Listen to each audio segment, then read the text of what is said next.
מטענים, לילות החורף קרים עכשיו במיוחד.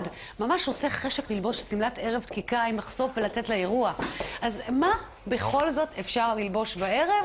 איתנו מעצב אופנת ברושליין, יונתן ברוש. מה שלומך? מצוין. יופי, מה עושים? מה עושים? קר בערב, קפוא בערב. אז לכן בגדי ערב לא... אתה פה ליד הבגדים? כן. עם בגדי ערב מגיעים לאולמות ממוזגים. ואין חורף קיץ, אין קטע של חורף קיץ בערב, מקסימום אפשר לשים שעל לפני שמגיעים לתוך עולם. זאת אומרת, שמלות הערב זה עם שרבולים או בלי שרבולים? זה לא, זה עם שעל או בולרו קטן, אבל אין שמלות ערב לחורף, שמלות ערב לקיץ. אין שמלות ערב מצמר, זה מה שאתה אומר. אין שמלות ערב מצמר ואין מחומרים. אז בוא נראה את השמלות, מה מתאים גם לקיץ וגם לחורף? כל מה שאת רואה כאן מתאים גם לקיץ וגם לחורף. בוא נראה, מה בא לך להראות לי שמלה ראשונה? אחד הטרנדים העכשוויים, העניין של אנשים שרוצות להיות טיפה ספורטיביות, טיפה כלילות, לא לבוש מחייב, זה עניין של האוברול סמלה.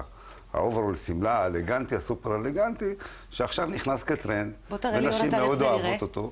בוא נראה... זאת אוברול סמלה, זה נחמד. מה המיוחד בזה? המיוחד בזה שהוא מחטב, הוא ספורטיבי, הוא נעים ללבישה, והוא גם כמו תכשיט. וזה גם תחושה של מכנסיים. תחושה של... זה לא תחושה, זה מכנס. החלק התחתון זה מכנס.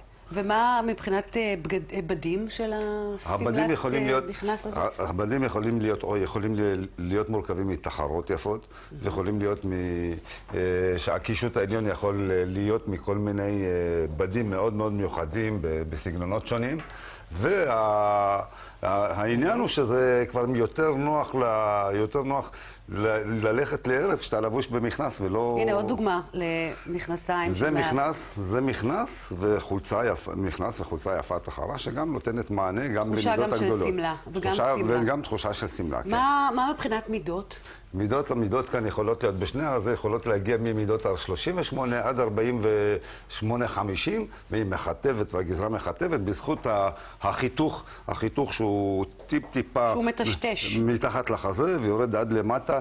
הפתח הגדול הזה יוצר מראה רזה. בוא נראה את זה ממש על גוף של דוגמנית. על הדוגמנית, תראי את אחת השמלות החרוזים שלנו, שזה לא אוברול, זה דווקא סמלה יפה. איך קוראים לה יפה שנכנסה? ורוניקה אקסלרוד, דוגמנית מהממת. אקסלרוד, יפה, איזה שם בינלאומי.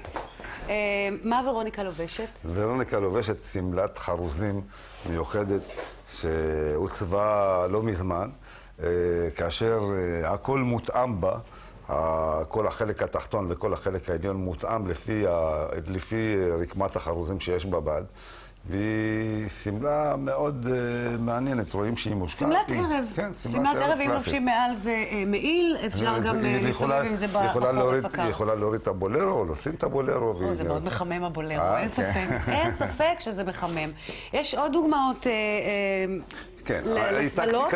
מחפשת משהו בהיר וצבעוני? מעט על קצה המזלג, היום הטרנד זה פרחים וצבעוניות. כן, ראיתי שהכל חזר, כל הפרחים. הפרחים והניטים והאבנים והפייטים וכל זה, זה חוזר משנים שהיו פעם, אבל חוזרים מוטיבים, זה לא חוזר טרנד שלם, חוזרים מוטיבים משנים קודמות. אז לכל המידות, מידות גדולות, שמלות ערב, יש מענה לכולם. מענה מושלם לכולם, בלי צורך לחשוש אם זה מתאים למידה גדולה או לא מתאים למידה גדולה, כי יש את הגזרות התואמות והמתאימות. תודה יונתן, תודה רבה, תודה ורוניקה. אני עוברת לשם.